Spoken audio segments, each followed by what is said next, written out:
Hey, welcome to New Jump City, everybody, where we recap the week in American and Japanese sequential art. I am your host, Christian, the unbiased king.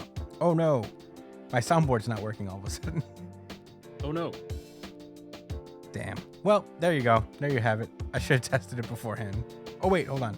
Maybe I'm in the wrong soundboard. Okay, unbiased king. There it is. Espinal. And joining me through Discord, it is the man, the myth, the legend. It is the Tank Top Sage. It's Joshua Gangsta Time Cole. Well, it's called Partner, but it should be called Gangsta Time. What up, Chris? What's good, everybody listening? I do have a tank top on right now. Yes. Yeah, that is a fact. Also joining us, it is the man, the boy, the guy, the brains behind the operation. It is Edgelord. Big news, Brian. What's up, nerds? Hey. Oh, we're back. Oh, we're back. We took a little breaky poo because, we just couldn't get together for last week. Sometimes life gets in the way, but we are back for this week at least. I don't know. Next week, Jump is off, but we'll talk about that later. But yeah, we're back. Very excited to get into it. We got a lot of manga to talk about, a lot of fun things that happened this week. So let's not waste any time. You can find me at the Chris Espinal on Twitter or X and Instagram. Joshua Cole, where can they find you? At JD Cole _37. That's on Instagram and on New Jump City Josh. Ooh, yeah. Brian? You can find me at b.esp on both Instagram and Twitter. And if you X? want to catch me when I'm streaming. Huh? Shut up. X. If you want to catch me when I'm streaming, you can find me at twitch.tv/punchline. Ooh, yeah. You can follow the show itself at New Jump City on X or Instagram. Check us out. I hate this. I mean, that's what it's called now. You need to be stopped. We have no Must. choice but to call it be this. stopped. It's on X and Instagram at New Jump City, or email us at newjumpcitypod@gmail.com with any questions, suggestions, anything you guys want us to talk about. If you email us a question, we'll answer it on our new pre-show chat show that we do every week before the pod. It airs on the Wednesday after we put up the main episode, so we have like a little bit of extra bonus content for you guys. So if you guys have any questions, anything you guys want us to read on the show, just thoughts about the show in general, hit us up at newjumpcitypod@gmail.com and we'll read it on the pre-show chat show. You could also comment under the YouTube video that we put up of the show every week. We're not entirely back in operation mode because I'm still working off of a borrowed computer, so it'll still be like the audio podcast, but that's still good enough. Check us out on YouTube, give us a like, a subscribe, share the podcast, take part in the really good chapter of the week poll that I forgot to do this week, but usually goes up a couple hours after the chapters come on Viz's official website, where we do our recaps based off of. And if you prefer audio podcasts anyway, we're not just on YouTube. You can find us on Spotify, Google Podcasts, wherever you listen to podcasts, Spotify, Apple, all that stuff. We are on there, and that's every single episode of the show is on those platforms. It's not necessarily all on YouTube. Yeah, with that being said, I think we're done with plugs. Let's not waste any time. Let's get into the show. One Piece. This is One Piece chapter 1089, Hostage Situation. Last we left off, we have been traveling all around the One Piece worlds, getting the general goings-on across the world, whether it's the battle between Eustace Kid and Shanks, to the battle between Law and Blackbeard, to the Did you say battle? well, I guess the one-sided raffle stomping of Eustace Kid. The evisceration. Yeah, the complete embarrassment of Eustace Kid. The the fair defeat of Trafalgar Law. I think he put up a better fight than Kid did to Shanks. And the battle between the sword agents, Garp included, versus the Whitebeard pirates that were on Full Lead. And now we are opening up with a little bit more of exposition as to what has been going on around the One Piece world. We start in Windmill Village, which is, of course, Luffy's hometown, where they are also hearing of Garp's disappearance. And they also confirm that, hey, it doesn't say he's dead. So I feel like Oda's confirming that to us in a sense. That, hey, I didn't say he's dead. He's just not around. So watch, Teach is gonna be hanging his skeleton from a fucking from a height for all of them to see. They're gonna make an example out of him. That is possible. I'm not saying that that's Remember not possible. in Dragon Ball when the Namekian Shenron came out from the water as a skeleton? Porunga. Is that what he did? When did that happen? I don't remember that. No, he didn't come out the water as an alive skeleton. He was dead. Like they had killed the Porunga? Namekian Shenron. I actually don't remember this. I'm gonna look that up in the meantime. Yeah. Anyway. Meanwhile, Dadan, Curly Dadan is reading stuff in the newspaper about what's going on with them, and she's very worried. Very worried. Meanwhile, we see across the world in the East Blue, South Blue, West Blue, and North Blue, there are like massive earthquakes and tsunamis happening across the world, even across the Grand Line. And it started happening around 6 days after the destruction of Lulusia. And they see that there's just like this giant fucking hole in the earth where Lulusia used to be. And the ensuing earthquake also caused the worldwide sea level to rise by about 1 meter. And it triggered the losses of several beaches across the world, including the Kamabaka Kingdom and a couple of other islands along the way. Pretty crazy. At the same time, Luffy and his crew are trapped on Egghead. And last we left off with them, really, because I had to go back to remember exactly where we left off with them. Luffy and the gang are fighting against an unknown intruder that happens to be York. Or not an intruder, but a traitor to the cause. That happens to be York, who has sold out the other Vegapunks and the Straw Hats in exchange for the promise of her being spared by the Navy and becoming a celestial dragon. But it seems that the Navy doesn't really intend to honor that request all the way, as as we get into a little bit later. We learn that there are over 30,000 sailors that have pulled up to Egghead, which has apparently outclassed a normal Buster Call. So they brought as many people as they could probably spare. So on top of the 30,000 soldiers, they also have 9 vice admirals and Kizaru there. And we cut over to Kizaru, who is currently on a phone call with Sentomaru. And Sentomaru is just like trying to, I guess, reason with him in a sense. And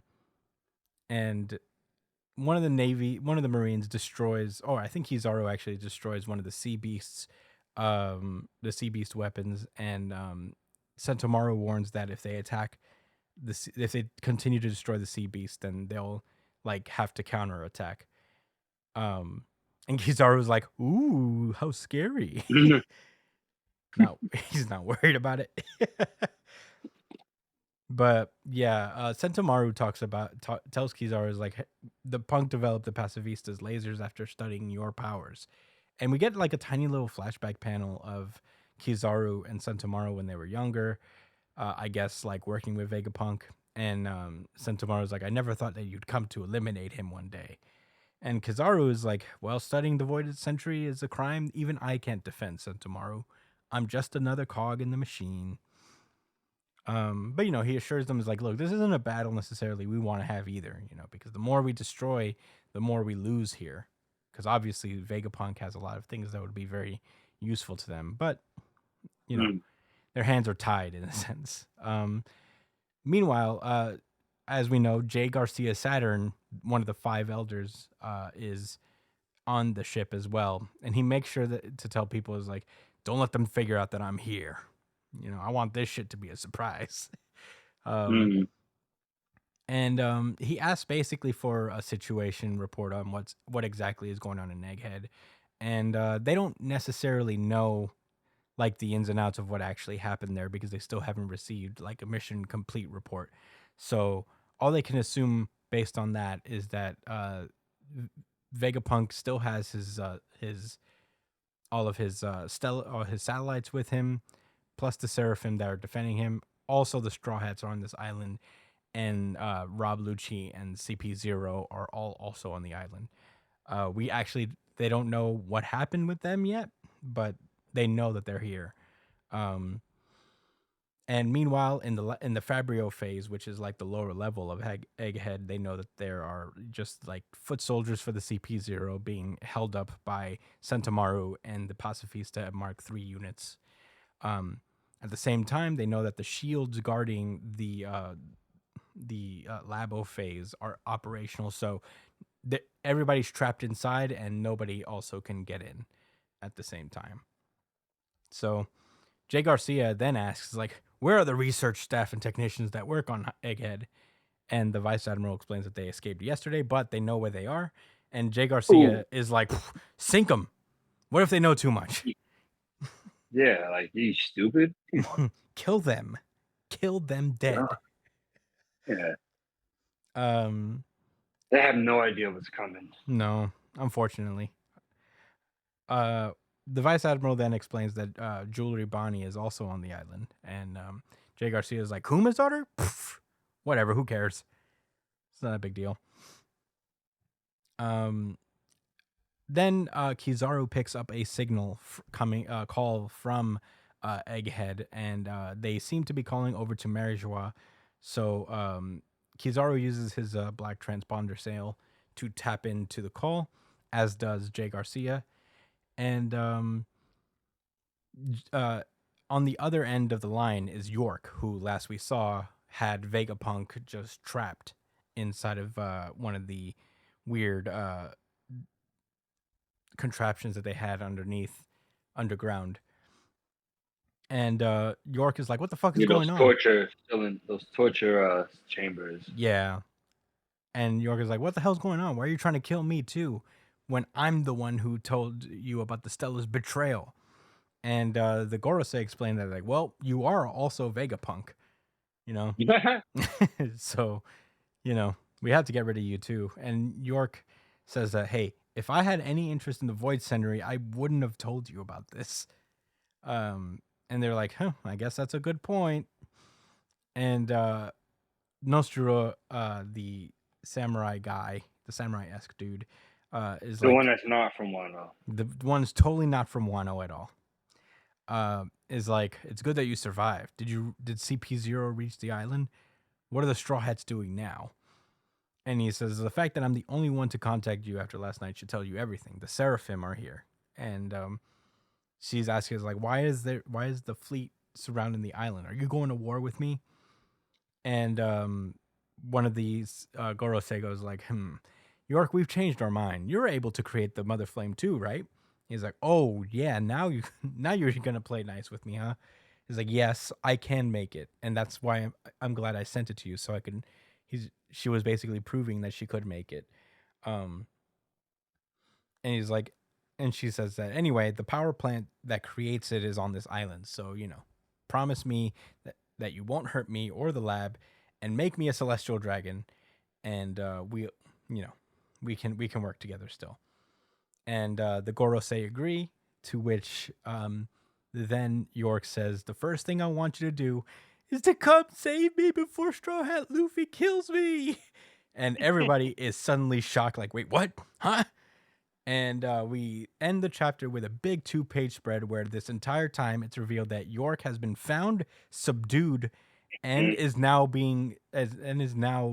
under duress, calling the Gorosei under duress by the Straw Hats, who are all there squatted up just I guess eating right now while also making her call the Gorosei to find out the full situation.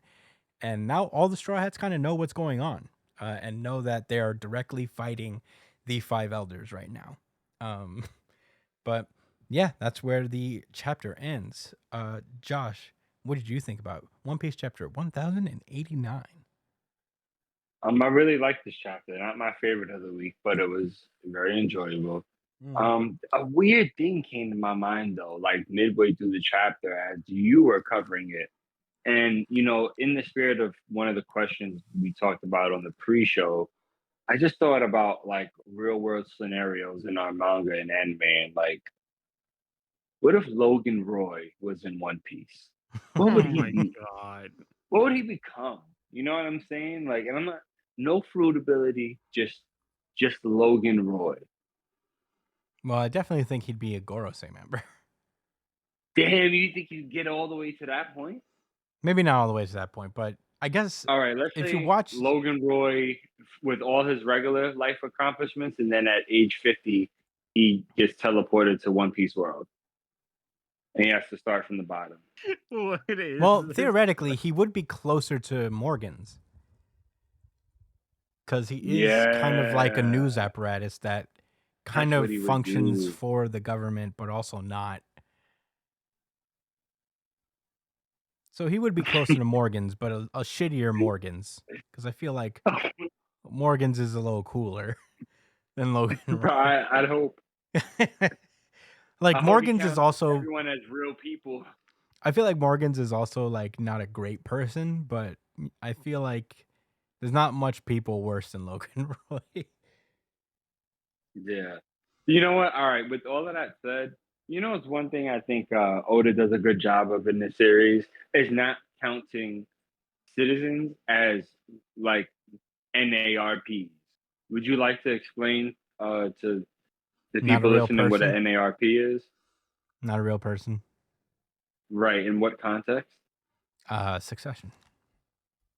Oh, well, yeah, but I'll break it down further. So basically, like, what happens in the lives of the everyday citizens of One Piece matter, almost as much as it does to the main characters and the other major supporting characters.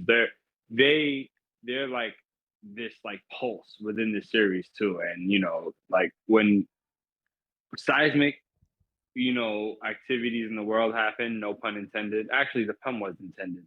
It came out really weird though.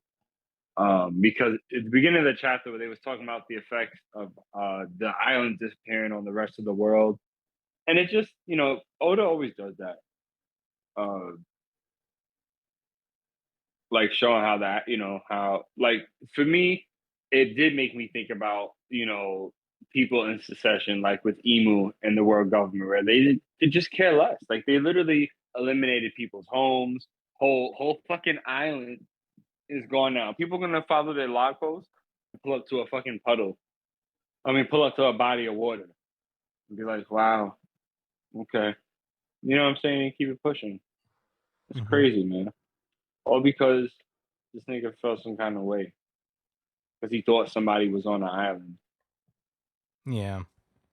It's insane, Chris and Brian.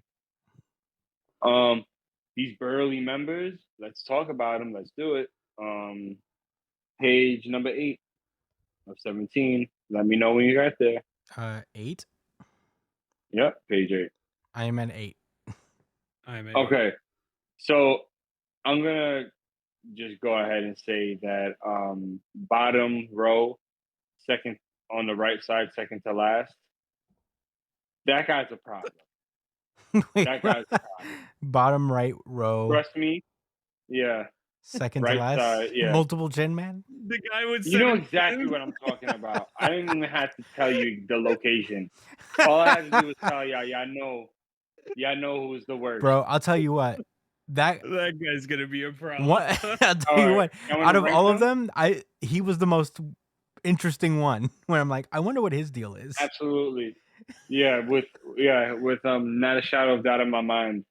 I knew y'all would believe that. I definitely want him. I Um, definitely want to see him fight. In my head canon, he is the strongest, and probably like the next Rob Lucci or something like that. That would be very funny. He's Luffy's next Rob Lucci before he goes to the next arc. Like there, you know what I'm saying? So all right, the next strongest person for sure is I think it's the guy with the X's on him. X's on him. Yeah, Yeah. he's On been his around face? before. The ex-scarred He's guy. pretty hardcore in the fucking little mustache. Yeah. It's also because he has he's directly riding with Jay Garcia. So I think Oh, you know that for a fact? He's right mean, next to him. he's right next to him, and he's literally shit! talking Yeah, to him. you're right. So I'd like to think that maybe that means he's a little. Yeah, he's higher been on the- consistently around. I recognize this guy. I don't remember his name, but he's been like one of the more prominent vice admirals. All right, he's second strongest. Then we're gonna go to number 3. Are we ranking I'm them all? gonna just say the bottom right. Bottom right. I Guy think with- that's who Frankie might fight. Yeah. Oh my God! Imagine all the Straw Hats have one-on-one battles with these guys. Yeah, I mean, there's 9 of these guys, and then there's Kizaru. What about Jay Garcia? How many Straw Hats are there? There's 10. There's 9? 10. Wow. Each of them can get a matchup, and Luffy can fight Kizaru. Okay. Right. Yeah. And okay. So Zoro's gonna fight. Zoro's gonna fight the nigga with the mustache and the X's on his face. No, he's Sanji's definitely gonna fight Multi-Chin. No, he's gonna. Sanji's fighting Multi-Chin. Sanji's I'm fought calling it too right many- now. Sanji's already fought Queen, and Queen has like a long ass fucking neck. I think Exactly. Sanji's done with long necks. I'm gonna say I ain't yo. I think Sanji's Sanji's the a Sanji's. guy Marine. with the suit and tie. He's an officer of the government. He's not one of these goons, bro. He's not one of these pirate goons. Zoro's gonna fight the guy with the top hat because he has a sword. Yeah, that's true. He does have a sword. You think so? You're so one-dimensional. How you think the Zoro guy with the only X's on fights his face? swordsmen. How you think the guy with the X's on his face got it? He's got a Sword sword too, fighting. Brian. I think. From practicing. From what? I think he's got a sword too. Yeah, Actually, man. you know what? If he is like the strongest of the vice admirals, I think Zoro would fight him then. That makes sense. The guy with the teeth and the sword, he's gonna fight against Brook. No. Yes. Brooke probably. Actually, yeah, damn. All right. And then Nami's gonna fight the old lady with the bowl cut. That's a fact. I'm thinking about Fishman. He's gonna fight it's either the dude Jinbei's either gonna fight the guy with the suit and the tie or the top left guy. I think And if it's the top left guy, he's gonna be mad racist. Fishman. Yeah, Jinbei only fights the racist of this series. Yeah, that's true. I could see Usopp fighting quintuple chin guy. No, Mm, Sanji. No, man, I don't want to see Sanji fight this guy. Well, Usopp can't win against the strongest fucking whatever their rank is, man. Vice Admiral. Like he's not gonna get that fight. It's gonna go to Zoro or your boy. Who's the edgy girl with the chokers? You guys ever seen her before? yeah, actually, she was calling Garp when he All right, ran off. All right. We're gonna say 1, 2, 3, and then call the name of who we know that she's gonna fight against. Okay, 1, 2, 3. Robin? Robin. Oh, we already said Robin. You said Robin was gonna fight the old lady. No, you we said said Nami was Nami. gonna fight the old lady. I Funnily can see enough, that, I too. think Usopp's gonna fight the old lady. Ah, that makes sense. Yeah, you're right. Usopp bro. does have a history with fighting Old older women. ladies. Yeah, Frankie's taking on fucking beard guy in the top Oh, right. No, I Top thought he was gonna right, yeah. fight dude on the bottom right. That guy's exuding Hmm. Frankie energy. It could be any one of these three. It could be top left, top right, and bottom Any- right. Any of the fucking These are all Frankie dudes- guys. grizzly fucking dilfs. Yeah.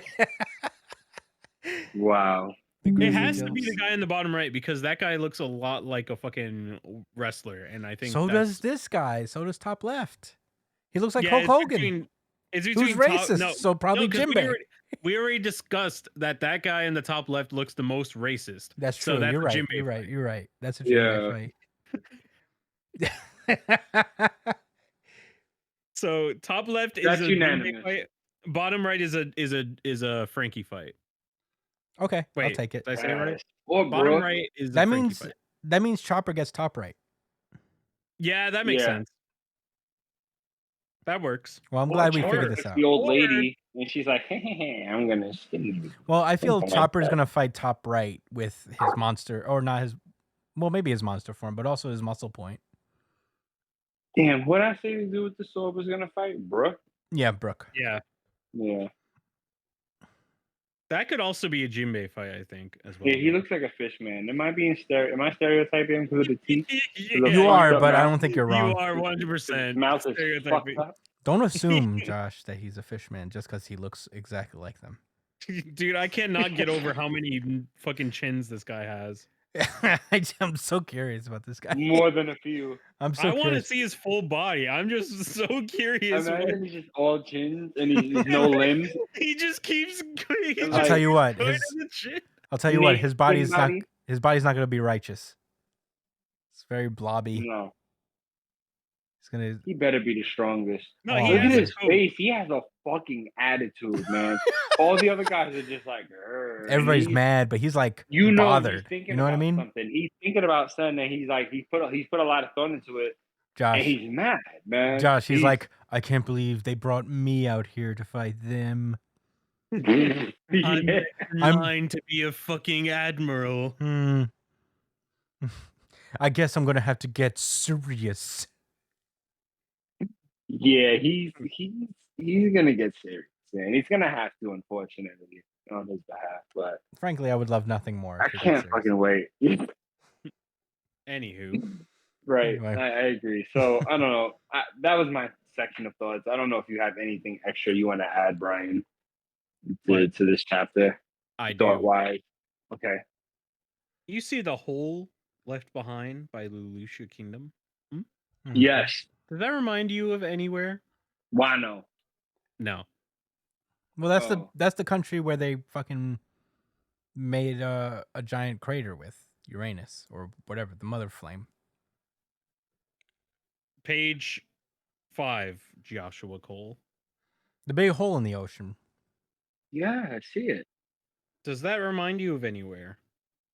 Annie's lobby. Yes. I don't really.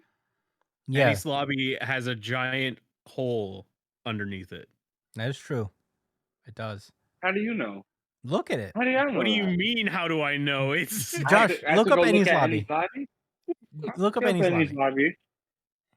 ENNIES. N no IS. it's just N. and it's only IES. one N. IES. I don't know why he spells it that way. Images. Oh shit! It's a floating island. Yeah, with a hole. in it. What? And you know what else also has elevated sea levels? Oh. Water 7. That's a good point, So, Brian. We have a very clear connection between Ennis Lobby and Lelouch Kingdom and whatever the mother flame is. That might have been like the first sight of them ever using it, maybe. But we do know that this was used once. And the streets are talking. The streets are talking. I wonder what used to be Ennis lobby. That's the thing. That's what's interesting, is that why would the government put such a high-ranking facility above that hole? They're not trying to contain Lelouch Kingdom's hole. Why there? Well, the theory is that they aren't destroying these islands. They are burying them. They are essentially pushing the island down and burying it at sea. And the Ennis lobby hole could be something extremely important because it has direct connection to Marineford. Or at least did. I think they moved Marineford, didn't they? There's a lot of potential there. No, they moved Marineford. Like they basically switched it. Now it's a G5, or a G7. I think it's called, like headquarters, and Marineford is on the other side of the red line, like the new Marineford. I will say this: I don't know if it's really pushed underground, seeing as how when we last saw it, it looked like it fucking burned it alive. It was like lightning striking it. So I don't know if that's really pushing it to the ground, but it is definitely like evaporating it to a point where whatever is there is just a hole in the fucking earth. So Yeah, it's almost exactly the same. You're right. That's so crazy. That's so crazy. but that was a good catch though. I actually didn't think of that, to be honest. Yeah, it's and so I don't know how much they can use the Mother Flame because it looks like it might be like a one and done use thing, and That's why they need York alive. yeah, that's why they need something to replicate it. And the reason why they're asking for it now is because they used it on Elutia Kingdom. So that's interesting. Yeah, they used it on Leloucha, and the Gorosei were like, "Whoa, we like this. We could destroy entire islands. We had to bring 3 billion Navy soldiers to it." Okay. But that's the thing, though, is that it had to have been used a long time ago as well because of Enies Lobby. Yeah. So I just wonder, like, why they haven't used it as often. Maybe the resource required to use it, required to create it, is very limited. Yeah, I think the idea is that like the only person who knows how to make it is Vegapunk and his satellites, but they're all one and the same. So like they haven't been able to harness the power in a really long time until like Vegapunk came along. Oh, so the Mother Flame was something that existed before Vega. That's the idea. Vegapunk just Because I rediscovered have it with his never heard of research. anything of this before. Has this been mentioned before in the comics? What, the Mother Flame? No, it was introduced when they used it on Lulusia. Yeah, that was the last time they mentioned it. Or What the was first time they wait? mentioned it. And the Mother Flame was that attack? Yeah. That, like, Yeah, the thing that oh, flattened it. So we saw the effects whoa. of it with Enies Lobby for the first time, but it was name dropped in when they used it on Lulusia. Or, you know, it's not that we saw it, but we are now making the connection Well, because that was the results yes. seem very I see. similar. No, yeah, I got that before. Okay, I understand. So I thought, I had an idea that I thought the Mother Flame was that thing that Kuma, that Kuma machine with his soul. I had an idea that that's what it represented. I didn't know that it was confirmed to be that attack. Oh yeah, no, it's this attack that destroyed Lulusia. So maybe that attack is called. How do y'all know? How Or it's a weapon. Between the Mother Flame. It's not necessarily an attack, but it's a weapon of some sort that only Vegapunk can make. I think my idea is that it's only something that Uranus can fire. That's Okay. that's my theory on it. Well, it's possible. Not my anus, but no, definitely not. Not my anus either. I Just know, for the man. record. Have you? Not a lot. Well, that's your Mother Flame. Yeah. Okay. Do you have any other thoughts, Brian? Nope, that's about it. Yeah, I don't have all that much myself. I think it was a very interesting chapter overall. But it was, I guess, like there was like portions of it that was just kind of catching us up and reminding us of what's going on Egghead and stuff. And it's unfortunate that One Piece, along with all the other series, are off next week because I really missed it, and I just want to get back to it and uncover all these goddamn secrets already. My bad. Didn't mean to play that. Was that a new sound effect? No, that was the Unified Really Good Chapter of the week that I accidentally hit. But I don't think this is a Unified Really Good Chapter. But anyway, this 2-page spread was really cool at the end. It was cool to see all the Straw Hats in one panel. That was dope. That was fun. Yeah, it was fun to see that picture. Yeah, very cool. But that's all I got for One Piece this week. Very fun chapter overall. And a nice welcome back to it also going on break next week. All right, we ready to move on, folks? Yes. Then let's go. Fi me pick Nina the car with me so me can chat. My Hero Academia.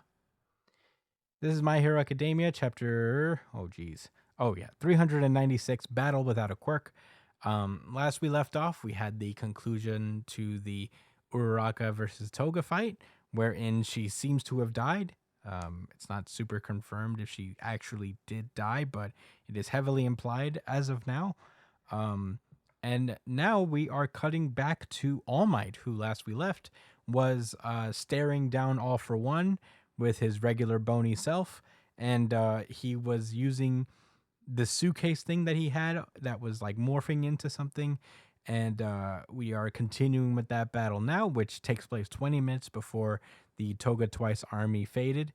And we see that the giant suitcase thing is... Oh, as he's remembering what Night Eye said about how a villain is going to give him an unspeakably gruesome death. Oh God. Yeah, it's rough. But yeah, so All Might unlocks this suitcase and it turns into a super duper fucking cool mech suit. Very cool. And it's called the Armored All Might. Very sick. He has the Hercules unit recording it. And he talks over to Tsukauchi, telling him that he will keep him updated on the battle. Meanwhile, I forget the girl's name, the love girl, but she starts live streaming the battle as well. And Tsukauchi's like, "Stop the stream, Aiba. All we'll be broadcasting is the brutal death of a former hero, stealing a few minutes of All For One's time." Meanwhile, All For One is looking down on him like, "All Might, the number one roadblock in my life, delaying my advance, a transparent ploy." Oh boy. But hey, and foreseeing through all of this, he still is just like, "I can't help myself." He sees All Might smiling at him, and he shoots down a lightning bolt, to which All Might covers himself in this cool armor thing. And he manages to absorb the lightning bolt thing and emerge unscathed. But did you see what he did? He like used a energy beam and sliced across. Yeah, it was crazy. Like, so the armor was able to take that hit. Mm-hmm. And it also depleted his shields by 66%. So this thing is like, fucking relax. There will be no second time. And All Might's like, "Works for me." And All For One is like, "Yeah, mad charge, no dodging. His classic style. That only worked because you held one for all." And he just runs towards him again, but he gets but All For One like falls into a trap where these like little robots just hold him down, like shooting these ropes at him basically. And All Might says that this is Black Whip, and it's combined with Charge Bolt, which is Kaminari's power. Right. And the electrical currents start to meddle with All For One's regeneration, to which All For One draws himself in closer using cellophane, which is Sero's quirk. And he uses Sugar Man, basically. He calls it Sugar Man, where I guess he like loads up a gigantic metal leg. And he like rockets himself towards him using this giant metal leg. He says, "Ever since your final battle with my master, you had a habit of kicking fights off with haphazard ranged attacks. You love wearing folks down before stealing their quirks. But that approach is only meant for people fighting with quirks." And Aiba is like, "Haha, this is actually pretty cool. You worried? You still worried, all gloomy about how this is gonna go?" And All For One is like, and Tsukauchi is in shock watching this, and we see All Might's speech continue about how the suit and the car are here to keep him in this fight, if only for a little bit. I came up with the specs and put the design request in, and we see this woman who, when Brian gets back, maybe he can remind me, but I think this is a character from the movies. Yeah. And she apparently made this entire suit and the car, and so he's like, back then when you brought us to our knees, I had no choice but to take refuge in the States, and there I made a friend, and we had a movie. We made a movie about it, and she made this stuff for me. And he ends the chapter with shouting that we've known each other long enough to know that you should realize something. Not once in my entire life have I ever gone into a battle expecting to lose, as he uses shoot style to kick the flying fuck out of All For One. And that's where the chapter ends. Josh, what did you think about My Hero Academia chapter 396? That was an incredible chapter. This was my favorite chapter of the week, actually. Ooh. For the second time in a row. Certified RGC. Certified RGC. Certified RGC. All right, so you're gonna actually excuse me a little bit, cause I have the hiccups, so bear with me. But yeah, this was. I'll be honest with you. I didn't realize that he was replicating a bunch of the other students' moves. Combine them all together in combos to hit him with. But before I knew that, I still thought this was incredible. I don't gotta talk about the art, but I will anyway and say it was just gorgeous. I wish I could see this in color. I wish I could see this on an actual comic, like printed, like this chapter. Mm-hmm. That would be amazing. Well, there are people who do like fan colors. Looks so cool. Well, there are people who do like fan colors and stuff, so you could probably find something. I want to see something officially printed, but yeah, I'll look forward to seeing the fan art too. Excuse me. Or when the anime drops, whatever. The suit looks fucking sick. It's way cooler than anything Deku's ever rocked. Ever? Not even Dirty Deku? The clear, easiest, best design ever? Without a shadow of doubt, Christian. I was blown away reading this chapter. Like, wow, look, I was so all right. So here's the thing. I was forming an opinion in my mind that I was gonna talk about and probably be a prick about, because like I really, this character, what's his name, Sukauchi. He said the quirkless dude, the emotional heartstrings for these chapters. I don't have a connection with him. You know what I mean? I don't really care about him. I hate that he's playing such a pivotal commentary role right now.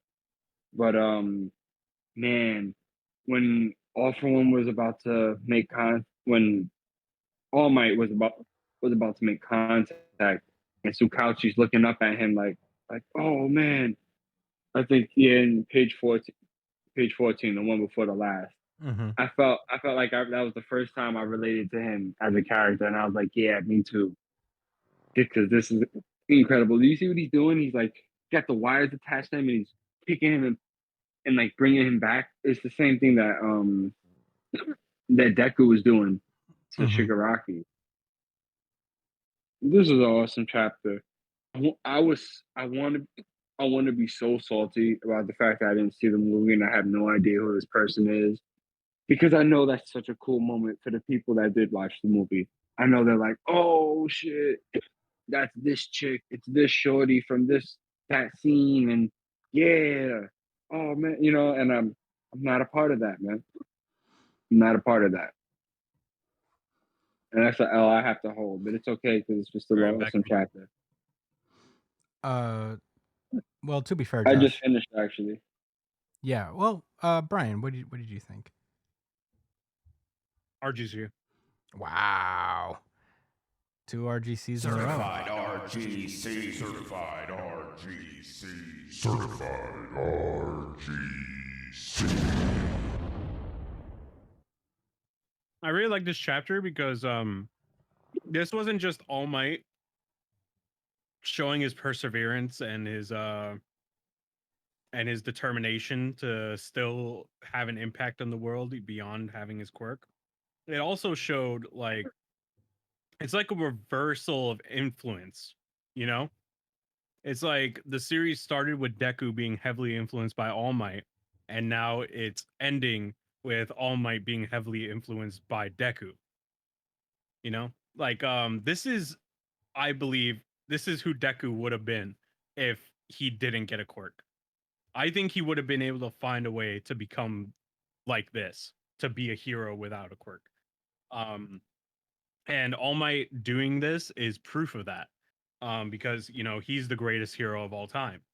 So him coming out here, you know, modeling his stuff after modeling his attacks after Deku's skills and stuff, it was pretty fucking sweet to see. And I don't know, I didn't watch the first My Hero movie, but seeing Melissa Shield was interesting because that kind of confirms that that movie was canon. At least I think it was. Damn it. What? You didn't want that? Well, it's not that I didn't want it. It's that I didn't see the movie. Me neither. But I know also of her. haven't seen the movie, for the record.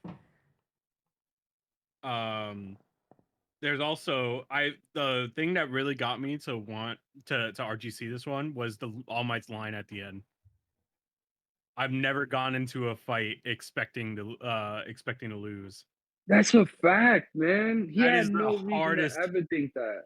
That was the hardest line. That was the Like, hardest did you line. forget who the fuck I am? Do you remember the nigga that put you in the back? That turned your face into a raisin, nigga? Yeah, if there's What are you anybody who talking about? knows, if there's anybody who knows the ins and outs of All for One, it's the guy who beat him twice. So take that with what you will. This was a pretty fucking sick chapter. I fucking loved it. But those are my thoughts. Yeah, I really enjoyed this chapter as well. It's not my RGC, but I thought it was really cool to see All Might do the Was thing. One Piece? No. Oh, okay. I'm making sure I didn't miss it. Yeah. Yeah, I think the design for All Might's mech suit is pretty fucking cool. It's very, very cool, very mechanical. I love cool mech suits. Yeah, So, me too. you know. Edith is cool too. Yeah, it's really like the details on it is fucking sick. It's just a lot of, I could see the work that he put into it. And I don't know if he's gonna survive this. I think I would like to think that actually like All Might's gonna like fight past the future that was preordained from him from Night Eye, and he'll somehow live. But yeah, I mean, all for One is so like crazy powerful right now. I guess I don't see it, and that's kind of the point. I think All Might's gonna die at the same time that All for One dies. That's my theory. They're gonna take each other out. Yeah, That's entirely what I think possible. too. That'd be Actually, super I cool. have a theory behind that too. I have a rebuttal, but I'll Yeah. wait for you to finish. Yeah, I actually don't have that much more thoughts. I also haven't seen the movie. I just kind of guessed that this is where she's from because I know one of the movies had to deal with like people who make support weapons, and they did mention that this lady before that like one of Deku's gauntlets were modified by the character in, by the character in one of the movies. So it's cool to know that they, you know, consider certain things in their movies canon. I always like when they do that. But yeah, I mean, that's all I really got to say. It was a really fun chapter to read, and the art is, as per usual, gorgeous. I thought it was really touching to see All for One, to see All Might kind of like be influenced by his students. Real quick. What? since Melissa Shield is canon, and if the first movie is canon, that would mean that Bakugo has, like, Bakugo seeing All Might's vestige when he died means that he actually did have a connection with One for All, because Deku gives him access to it at the end of that movie. I mean, that So, makes sense, you know, because I believe like before he died, there was like a little something that hinted to that, right? yeah, so I guess that's actually canon, which is interesting. So maybe Bakugo is capable of having multiple quirks, and that's why, you know, maybe he will like retain Edge Shot's quirk when he comes back. That'd be crazy. But in any case, that's all I really got to say about it. I had a good time reading it. It was pretty sick. But do you guys have rebuttals? Nope, awesome chapter. Yeah, real quick. I think that they're both going to take each other out, and for Deku, there's going to be an emotional reaction, obviously, but I think it's going to also make his quirk stronger, like One for All in general, because that's the whole point, right? Like once he finally passes away, like the remaining bit of the power will go into Deku, right? Yeah. I just wonder So, how. and I think the same is going to happen with Shigaraki, where when One for All, All for One finally dies, all his like power is going to pass over to Shigaraki. It's going to be it's going to be insane. I just wonder what All Might's visage is gonna do for Deku, like what it's gonna add to it. Well, he doesn't really have a quirk, so I think like in theory he'd just be like still kind of his main coach indefinitely. Maybe, or maybe he'll like be able to be big Maybe. like All Might was. That would be cool. Maybe, but I wonder if that's like just a byproduct of the power of like his super strength more than something that All Might or like All Might did. What Deku gets from All Might is the power to always smile. Yeah.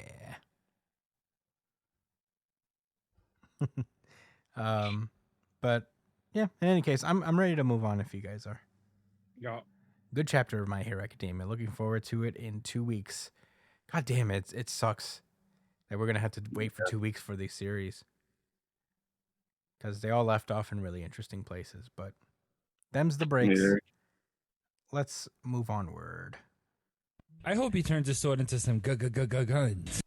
Jujutsu Kaisen. This is Jujutsu Kaisen chapter 231, Inhuman Makio Shinjuku Showdown, part 9.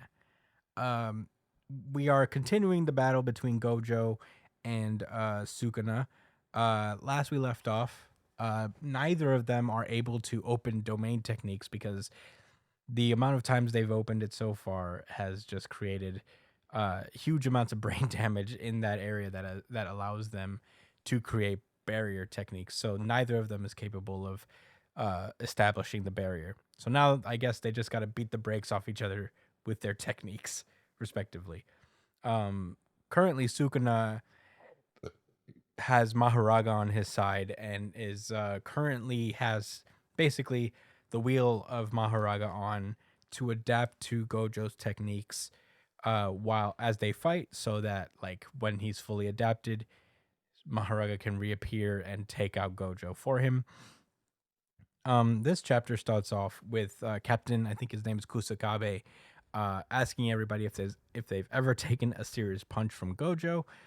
Most haven't, but Okotsu and Hikari or Hakari have, and they explain that the moment that he makes contacts, he uses Azure to boost his fist and reinforce with cursed energy. So, in addition to boosting powers, it feels like receiving a counter punch, even though it's just a regular punch. And they asked if it hurts, and both Okotsu and Hikari reveal that they threw up after taking one hit from Gojo. And Itadori mentions that, like, Nanami told him a long time ago is that if he ever is going to be a sorcerer, to not compare himself to Gojo, because powerful strikes would be difficult. That would be difficult for even him to pull off, are like simple jabs to Gojo. So it's like he's broken. Everybody knows he's just like entirely broken. Yeah, he's on an entirely different scale. Yeah. And speaking of which, we see him dragging Sukuna up a fucking building and chucking him around all over the place. They are using each other. They are using techniques left and right. Gojo's like, constricting building pieces on him, and And Rubble. yeah, rubble, all that stuff. Um, as Gojo is about to attack him, we see that the Maharaga wheel turns black for a second, as I think Sukuna manages to dodge one of Gojo's attacks, and he gets, I guess, ambushed by these weird clones of Gojo, or like the visages of Gojo, but he immediately can tell which one is the real Gojo, and he manages to create some distance by knocking Gojo away to a street lamp. Um, and they explain that I guess they remind us that after an attack hits Maharaga wheels, the Maharaga wheel turns and he adapts to it, and we see the Maharaga wheel turn, and they're like, oh shit, has he adapted? And Gojo starts thinking to himself that when he touches me with amplification, Maharaga's wheel blackens. So that must mean that it's interrupted adaptation. So he uses, I guess, like whenever he amplifies his own curse technique, it turns off the adaptation and, like, I guess, pauses it for a second. So although he can't use barrier techniques, he still amplifies his cursed energy and stuff. Meanwhile, Sukuna starts thinking to himself, he's like, he doesn't want him to adapt, so he isn't using any curse technique other than lapse. I guess that makes sense. And the battle continues onward. Gojo and Sukuna clash for a few more pages, as Gojo tries to, like, I guess, chuck one of the street lamps at him, but Sukuna catches it and throws it right back at him. They start to talk about how he hasn't brought out Maharaga yet, so, he said that means he finished adapting to Unlimited Void on the 5th time. So, he's Hakari asks, like, does Gojo's Limitless give rise to a technique that requires multiple turns of the wheel? So I guess they're theorizing that he's not fully adapted yet, because Gojo's technique is such that it needs multiple turns of the wheel for it to be fully adapted to Gojo's techniques. And we cut back to the battle as Gojo's like, oh, I guess Sukuna asks him, have you noticed? And Gojo's like, it's 4 times total, right? Like, only 3 times left. And that's the amount of times that the wheel turns until Maharaga adapts to his inviolability, which I guess means the limitless thing that allows Gojo, like the shield thing that he does where nothing reaches him. So I guess they're waiting for Maharaga to adapt to that. And everybody's like, oh shit, we have 3 times left. And Sukuna's like, a countdown, huh? Until you lose that smirk. Gojo smirks and is like, well, we both tend to smirk. And he says, I don't need that much time to kill you. And we cut back to the final 2 panels where the angel looks over and is like, has he forgotten that's Megumi's body? And he's like, no, I think. And Electricity Boy is like, that's okay. Go on and forget. And they're like, actually, no, that's not okay. And that's where the chapter ends, weirdly enough. But Josh, what did you think about Jujutsu Kaisen chapter 231? This was definitely my second favorite chapter. I had to give it to My Hero because it was just too poetic. But this was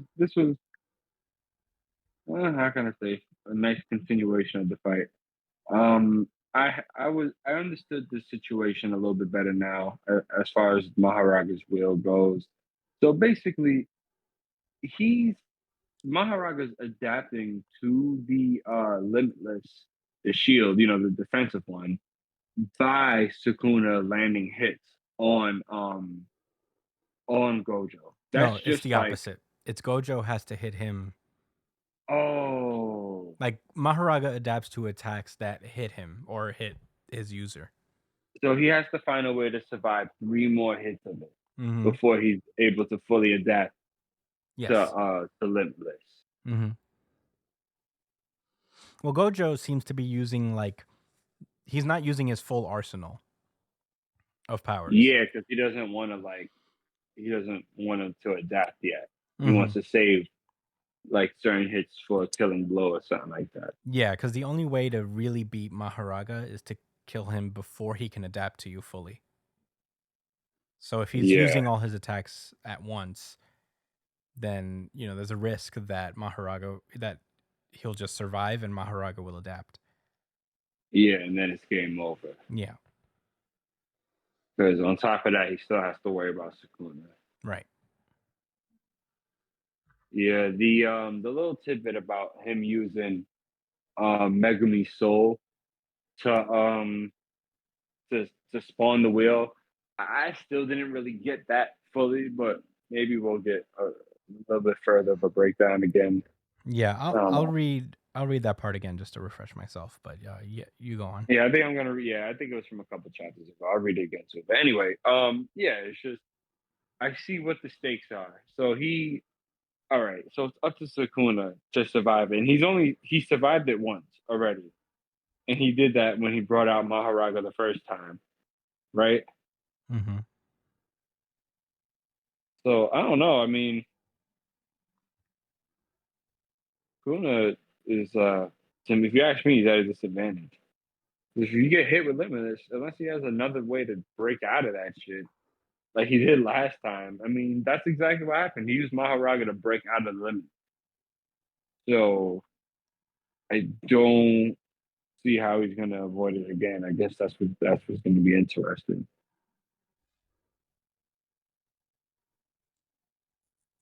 Yeah. Yeah, tough stuff. I don't really have any other thoughts. What about you, Brian? I really like this chapter too. I'm going to touch on a point that adds a lot of stress to me about this fight.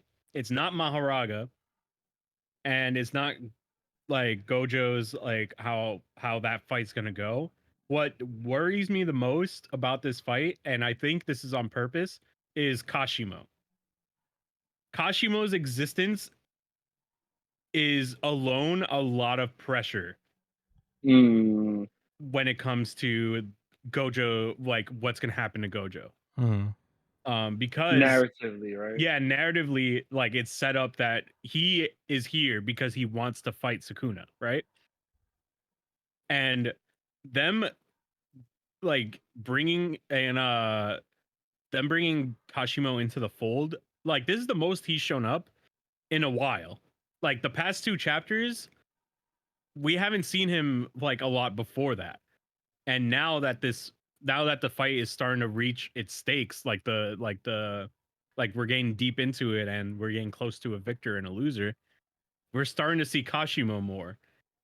And that's what's making it like way more nervous for me, because that adds more pressure. It's more like, oh shit, wait, is Gojo actually gonna lose? Is he gonna win? Like, what's gonna happen? And it feels like there's a lot of pieces that are involved that show signs that Gojo is going to lose. Like the whole soul thing that Itadori is working on. I don't know what that is, and I think that's something he's developing to beat Sukuna too, isn't it? Or to save Megumi? Who's to say? I actually don't know. I Like, think it was more they were preparing for Kenjaku more than anything. Maybe it's Kenjaku, but it's like it's masterful writing to have not just stakes outside of the fight, well, inside of the fight, but also stakes outside of the fight too. Because then like there's no real refuge from like from the fight. You know, there's not a moment where they're like, oh shit, well, all right, now I don't have to think about what's happening here. No, everything is like there's always something that's connected to what's going to happen.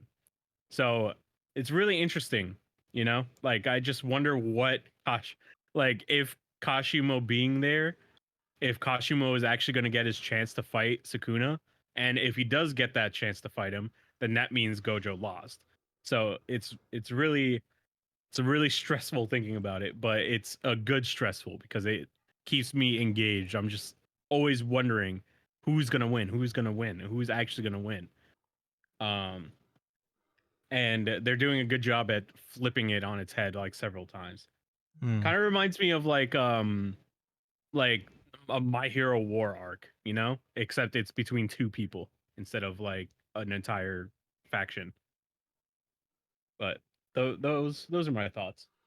Yeah, I think that's a good point, Brian. I never really thought about it, but they do like to remind us that Kashimo is around and wants to fight Sukuna. It's almost like a Chekhov's gun situation where, you know, the rule is that if you introduce a gun in like the first act, you have to use it by the third. And I think that's kind of like, I feel like Gege continuously like showing Kashimo be a little fiend about fighting Sukuna is definitely like a signal to us that like we shouldn't forget about this guy. Yeah, But who knows? I agree. He I does have seem a to be theory. pretty tame so far, and I feel like if Gojo were to beat Sukuna, then that wrath that he had for Sukuna is probably going to be shifted to Gojo. But who's to say whether that's a different time from now or is he's going to act on that right now? I would think that he would probably wait for Gojo to be like restocked in a sense after this fight before challenging him immediately. But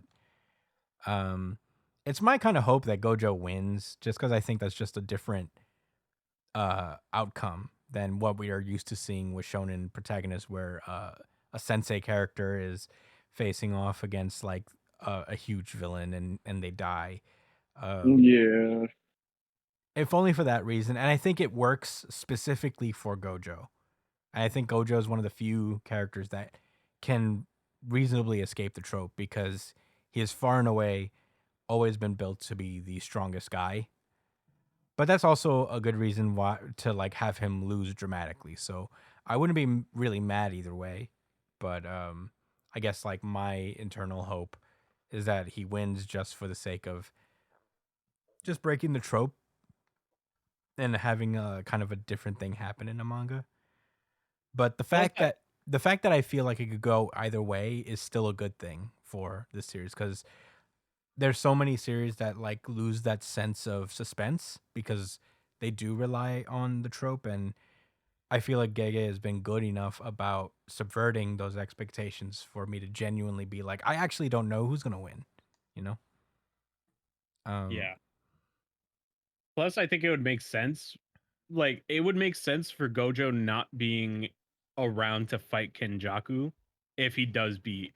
Whether he wins or loses, I think it would make sense for him not to be there to fight Kenjaku. Just because this fight is taking a lot out of him. And I think it would make sense for him to have to like take a step back, you know, take down the biggest threat and then allow everybody else to be kind of like the safety net to take care of Kenjaku. You know, like he'll just pass it on to them to take care of the rest, since he took care of like the fucking nuke. They could take care of the fucking the guy who pressed the button, you know? Yeah. So I think it would make sense. Like either way, I think Gojo winning or losing could allow other people to grow in his place. Yeah. All this to say, I am very excited about this. I've been pretty high on Jujutsu Kaisen for a while now, ever since this battle started. So it hasn't really disappointed at all. So I'm very excited to see where it goes and how it ends. If it's even going to end in the next chapter, I think we've got a couple more chapters of this fight. No, yeah, it's gonna end later. Like I just wonder, like, the good thing about this fight, because it keeps you thinking, like, what else? Even though Gojo is so powerful and he has a ability literally called Limitless, he seems relatively like restricted as to what he can do, and it makes you wonder, like, how much more can he really bring to the table? Well, he's know? restricting himself, to be fair, like as a mechanism of Maharaga. Like he is Yeah. holding himself back. Like if Also- Maharaga wasn't here, I'm sure Gojo would have actually won, to be honest. Yeah, that's true. But Gojo kind of beat himself by not taking out Sukuna as soon as he could. Yeah, I mean, you know, the sooner he would have attacked, the sooner he would have summoned Maharaga. So I think, like, at the very least, it's good that Sukuna can't use domain expansion right now. Do you So- think there's a point where they will be able to do it, or is that just like a thing that's out of the question for the rest of this fight? It's out of the question for now, at the very least. I don't know if they're still like able to repair that part of their brain, but I think it's not going to be a factor for maybe at least like a chapter or two. I could see like one of them whipping it out as a surprise move. Probably Gojo, to be honest. Yeah. I just wonder, like, what's stopping them from continuously repairing it? Is it that it's not being repaired properly every time? They explained it for sure last chapter. Let me see.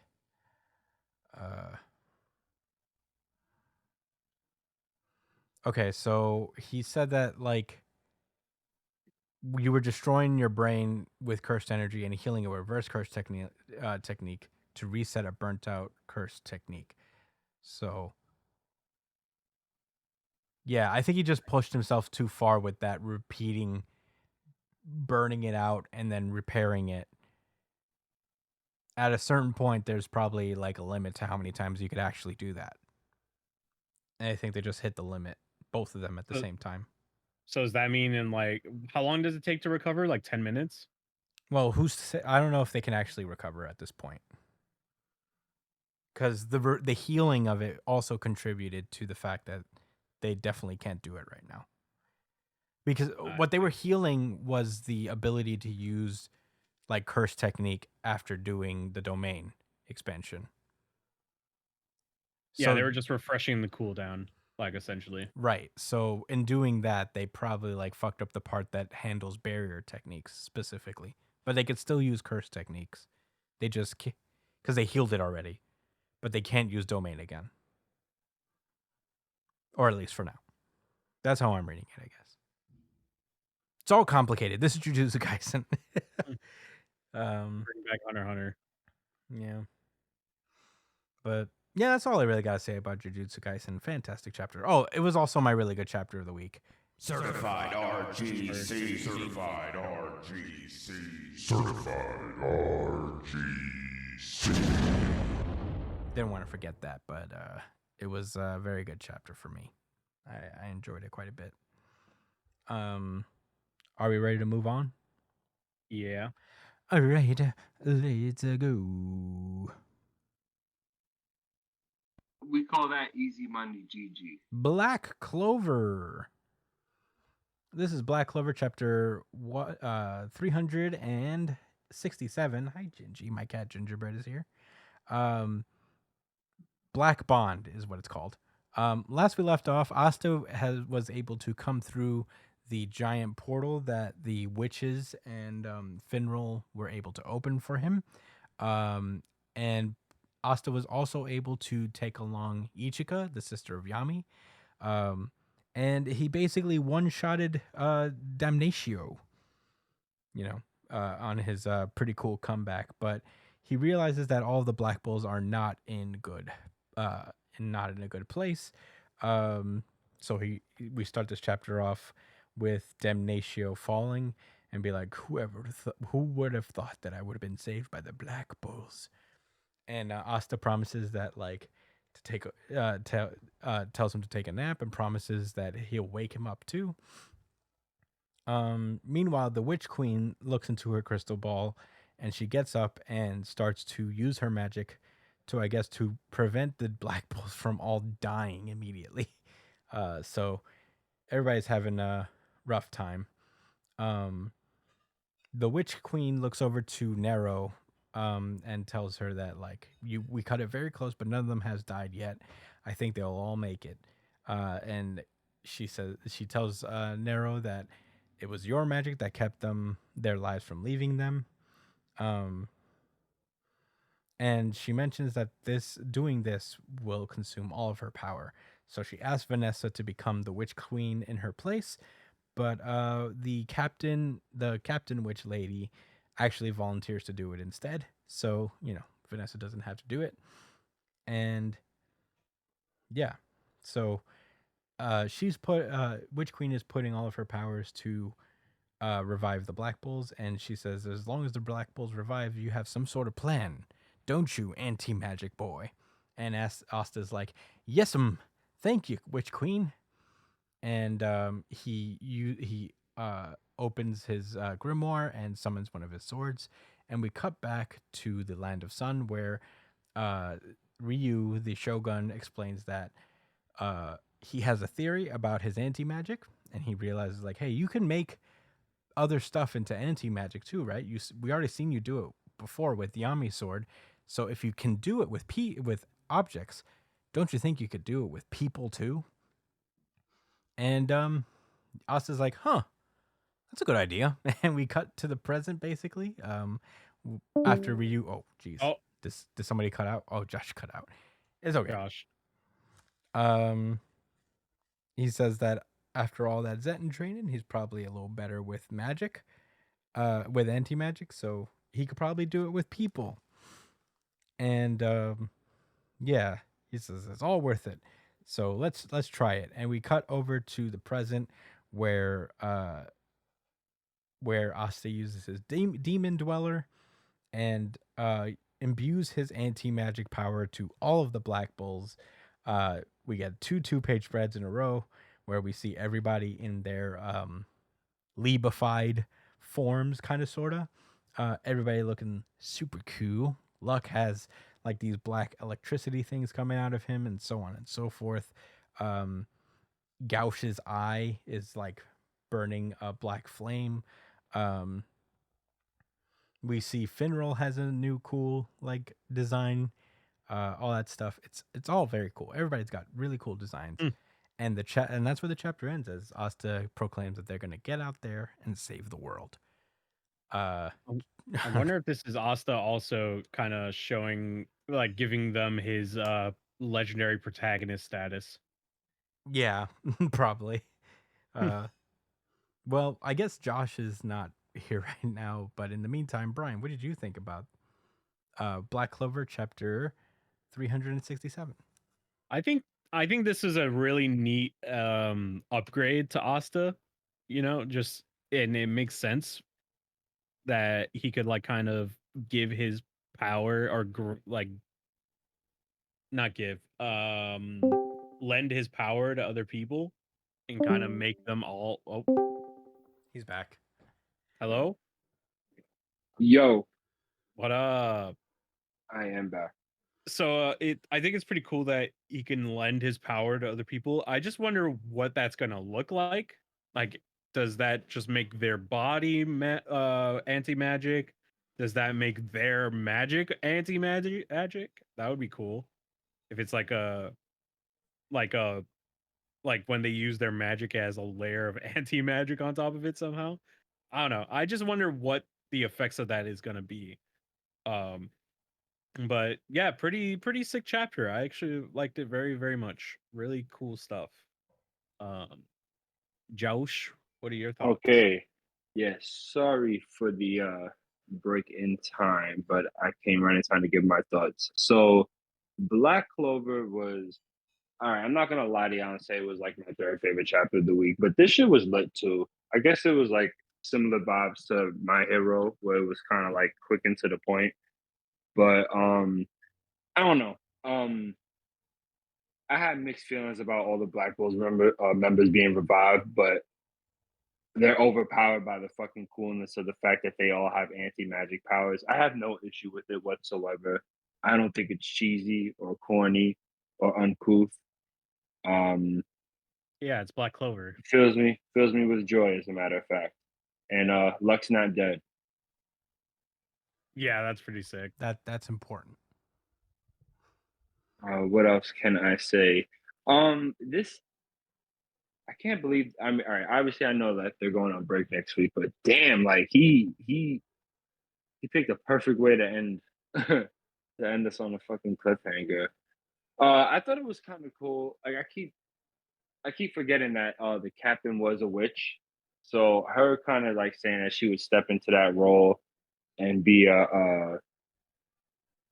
be the leader of this new area or whatever in place for I forget the witch's name on the Black Bulls. I forgot. Vanessa. Vanessa's her name. Vanessa. Yeah. Yeah, it was cool because she's like, yeah, Vanessa, so I'm reviving your friends, but you're gonna have to come live here. And then the captain was like, yeah, I could do it. I thought that was sweet. Yo, they're about to fuck shit up. I wonder if they're really gonna go hard. I wonder if Dalton's really gonna go hard and give them like more like fleshed out fights with them using their new abilities or something like that, or they're just gonna wash everybody and go straight to I don't know. What do you guys? I don't know. Yeah. I think they're gonna wash people. I don't think we're gonna get fleshed out fights, but that would be nice. It would be pretty cool. Yeah, I feel like this chapter was really short, even though it kind of wasn't. It was 14 pages, so I guess it was shorter than most. But yeah, I thought like these little moments where Nero gets a little compliment from the Witch Queen was pretty sweet. Knowing that her magic was able to save everyone was a nice little thing. I love I do like the designs of a lot of the Black Bulls in their anti-magic form. I don't know if it necessarily I think I'm in the same camp as Brian where I'm like I don't know exactly what this means. Does it mean that they all have anti-magic as opposed to their regular magic, or is it their same powers but with a anti-magic twist? Right, because how are they gonna use anti-magic with their magic? How does that make any fucking sense? Yeah, I don't know. I feel like the only way I can think of is that their anti-magic manifests in the same way their magic does. So, for Luck, it's like anti-magic electricity, I guess. Right, it's still electricity, but with the added effect of nullifying other people's magic. Right, and same with Magna, where it would be like fire, but it's also anti-magic. I don't know. Yeah, and the poison guy, but anti-magic, Anti-magic so it poison. affects you quicker. Ash, but anti-magic. The warping guy with anti-magic, if he sends you through the portal, you lose your magic. That's pretty crazy. Yeah. What's pretty Yuno's cool. magic? Finral? No, Yuno. Yuno has wind and star magic. Wind and star, yeah. So Yeah. what if this ends with Asta giving him dark magic and then Yuno giving Asta star magic? Whoa. Well, It's I just guess them boosting each other up. yeah, I think Asta is the only one who's been able to like transfer his magic into others outside of Lucius, I guess. But Yuno's next. I Because mean- he can't be Wizard King if he can't do that. I'm gonna give my star magic to other people. Me, If Asta can do it, then so can I. man, everybody has star magic now. I guess it's possible. I mean, who's to say? I want to say Finral looks pretty cool, Yeah. but Finral's my guy. Yeah. Now, so Oh, Everyone's this dude in dope. the back with all his fucking shadow hands looks really cool. Noct. Yeah, I guess you can't really see the anti-magic with him, but still cool. Yeah. But that's all I really got to say about Black Clover. I thought it was a fun time, kind of short, but I'm looking forward to seeing what this means in the overall like power system. Yeah. But yeah, we ready to move onward to the next series? Yes, sir. All right, let's go. Holy shit. Undead Unluck. I guess I'm gonna pass this over to Josh. Yes, guys. Undead Unluck, chapter number 170. I want to move. I actually didn't know that was the name of this chapter. Sometimes I miss it. Do you guys always look at Yeah, the sometimes name of the chapter? if I do, I don't really internalize them that much. Hmm. Like I probably read the chapter title, but it doesn't really stick with me. Yeah, it's weird. It's weird. Even with reading this already, I don't know the context. But okay. Oh, I want to move. I get all right. Anyway, it just manifested. All right. Anyway, last week in Undead Unluck, I guess Fuko and the team was getting more familiar with Chica. It was, we had a lot of funny moments with them trying to infiltrate and befriend Chica and just constantly be around them so that they can be ready for when his ability manifests. Lots of fun and silliness. So we continue to you got Fuko, Unchanged. What's her name again? Unchanged, Gina. Yeah, Gina. Thanks, buddy. Fuko, Gina, Chikara, and his homeboy. They're all school lunch on the rooftop. Very Japanese, high schoolish. I wish I was there. And they mentioned how Chikara is going to take over his family's business.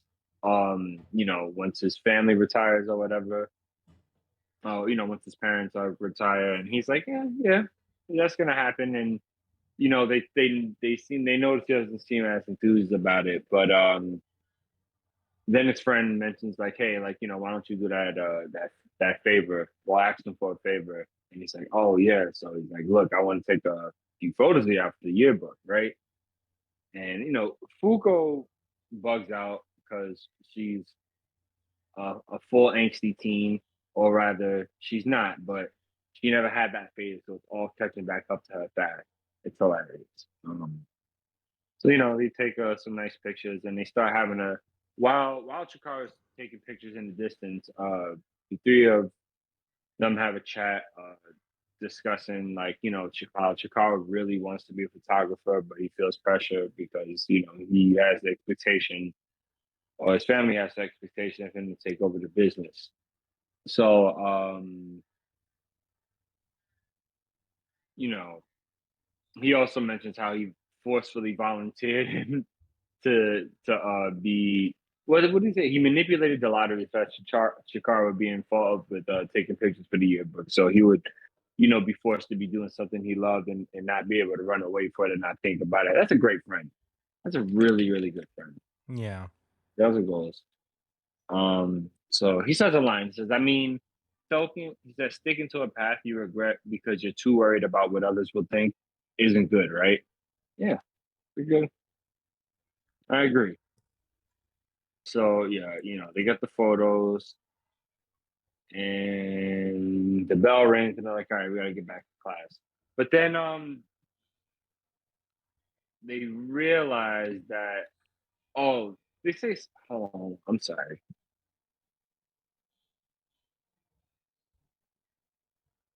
Yeah, well, I forget when they mentioned that. Oh, okay, they say that they talk about the sports festival that's happening in May. And then they're reminded that apparently that there's a quest during the like in May, where I guess they had to go fight like a Uma or something like that, right? I think that's what the quest are for. They're not always for like other negators. I think sometimes it's just to unlock a Uma or to get an artifact. Anyway, yeah, so they had to find a way to do that during the sports festival. So we cut to said sports festival, and Shenmue team up to pack everybody the fuck out. Actually, no, they was going at a moderate speed. They was chilling. But then Fuko and Gina pull up from, all beat up and battered from whatever quest they had to go on. And they come right back in time to help them win a relay race. It was cool, fun stuff. He takes a bunch of photos of it. It's nice. It's wholesome. It's slice of life. Anyway, so we move over to September, and it's funny because there's a comment made how damn like time is like flies when you're in high school, and it's like yo, they've really been into this high school with this kid for like half a fucking year. That is a commitment. Like they've been doing homework and shit, yo, taking Yeah. tests.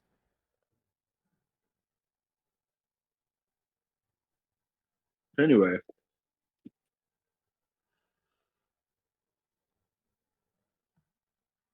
Chikara starts mentioning how I guess he's just starting to thank Fuko for I guess all of the opportunities that's been brought to him because of how popular her and Gina are and all of the fun and excitement they brought to the school.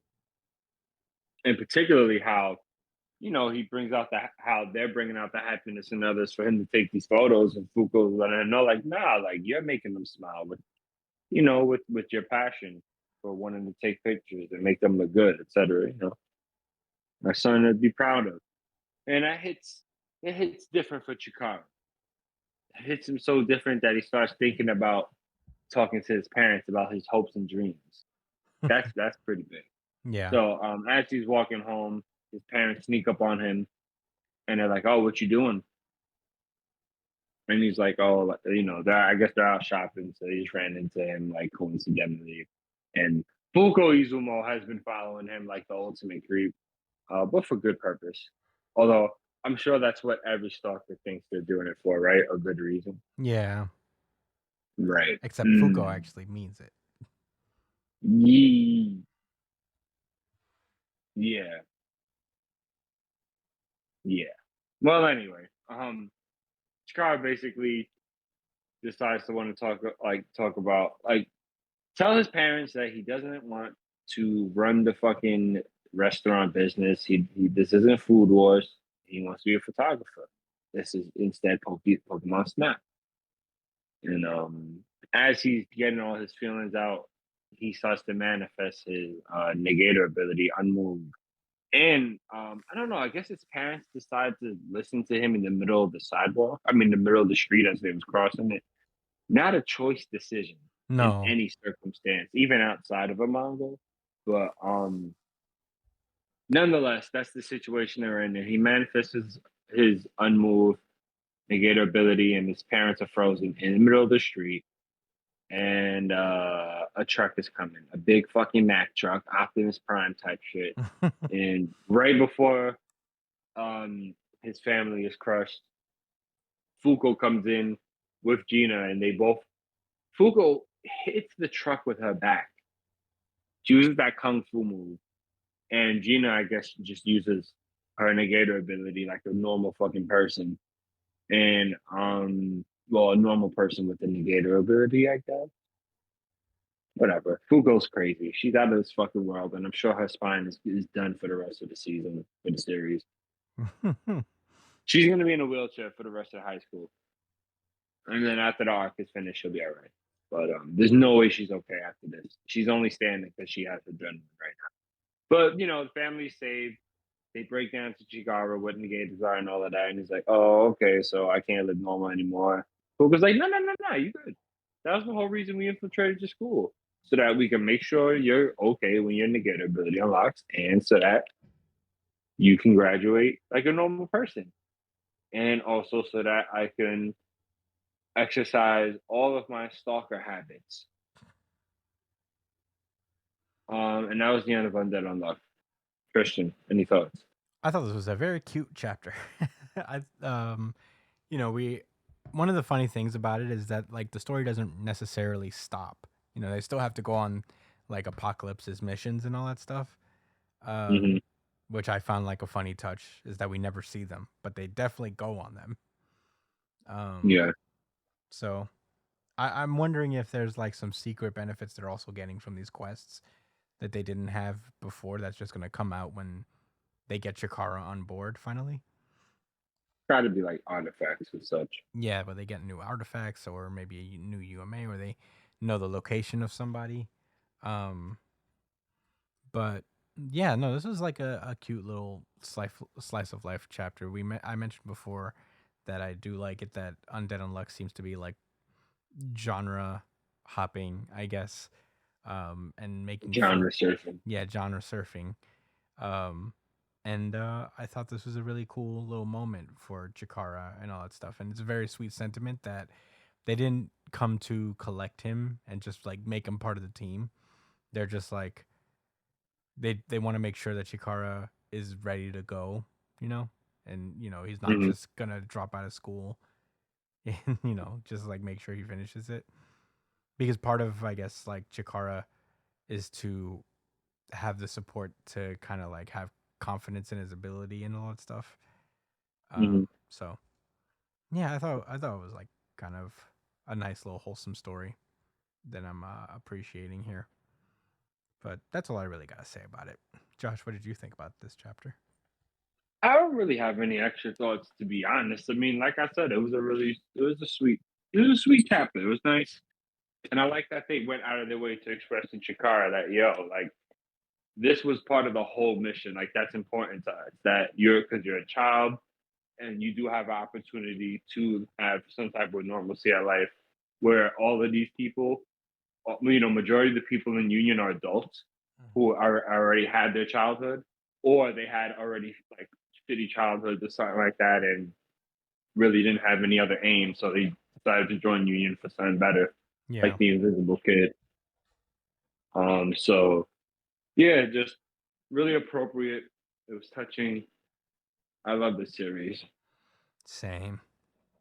Yeah. All right. Well, with that, yeah, that has been Undead Unluck, and that has been our show. Wowee! Thank you guys so much for joining us. Jump is on break next week, so we'll have to see if we're gonna do another show. But if not, we'll be back, I guess, the week after with all the new stuff coming out, and I don't anticipate us needing to take any breaks after that. So, yeah, thank you guys so much for listening. As per usual, you can find me at the Chris Espinal on X and Instagram. You can find Brian at b.esp on both X and Instagram. Josh is at jdcole_37 on Instagram. New Jump City Josh on X, and follow the show itself at New Jump City on Twitter, on X and Instagram. Email the show itself at newjumpcitypod@gmail.com with any questions, suggestions, anything you guys want us to talk about. On X. Or Stop! X. You can guys hit up are X. Freaks. Elon Musk. Or you can hit up Stop. X. Yeah, no, check us out. Let us know what you guys think. If you guys want us to read anything for you My guys on the Elon show. Academia. Yeah, my Elon Academia. Cringe. If you want us to, read any of your questions on the show or whatever, any comments on any of your thoughts on the manga or the podcast, you can email us and comment under the video version of the podcast that we put out every week. Check out the pre-show chat show that we do every week. Comes out on Wednesdays usually, so I hope you guys listen to that. Sometimes we talk about manga stuff on that as well, but we also, just talk about other things that we're watching, that we're seeing. Get you guys to know us as people a little more, and we also answer questions on it. So yeah, do that. Subscribe to us on iTunes, Spotify, Google Podcasts, wherever you listen to podcasts, we are on there. All 34? All 234 episodes are on those platforms, so check us out on that. And yeah, without further ado, that's been our show. Thank you guys so much. Stay safe, New Jump citizens. Peace out, yeah.